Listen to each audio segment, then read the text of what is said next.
ছাদ বৃষ্টিতে চুইয়ে পড়ে, মাটির মেঝেতে ফাটা ফাটা দাগ।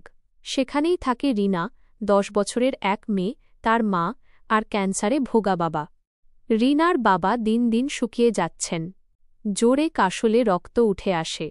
ডাক্তার দেখানোর মতো টাকা নেই। মা দিনের পর দিন অন্যের বাসায় বাসন মাজে, তবু ওষুধ কেনার পয়সা জোটে না।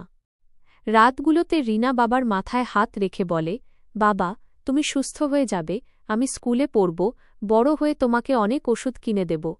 বাবা হেসে বলেন, তুই থাকলেই আমি বাঁচি মা। কিন্তু সেই হাসির আড়ালে লুকোনো থাকে অসহ্য যন্ত্রণা। মা চুপচাপ আঁচল ভিজিয়ে কাঁদে, কোথায় যাবে, কাকে বলবে। একদিন খাবারও নেই ঘরে। বাবা শুয়ে আছেন ক্ষুধা আর ব্যথায় কাতর হয়ে। রিনা খালি হাঁটুতে মাথা রেখে বসে থাকে। মেয়ের চোখে জল দেখে বাবা ফিসফিস করে বলেন, কাঁদিস না মা, আমি যদি না ও থাকি, তোর মাকে শক্ত করে ধরে রাখবি। হঠাৎ মনে হয় ঘরের দেওয়ালগুলোও যেন কাঁদছে। দারিদ্র্য, অসুখ আর অসহায়তা মিলে ছোট্ট পরিবারটার জীবনটাকে অন্ধকারে ঢেকে দেয়।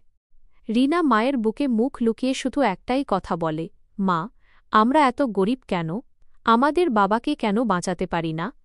ঘরের নিস্তব্ধতায় উত্তর মেলে না, শুধু বাবার মৃদু নিঃশ্বাস ভেসে আসে, যা হয়তো শেষ আশ্রয়ের মতো নিভে যাচ্ছে ধীরে ধীরে।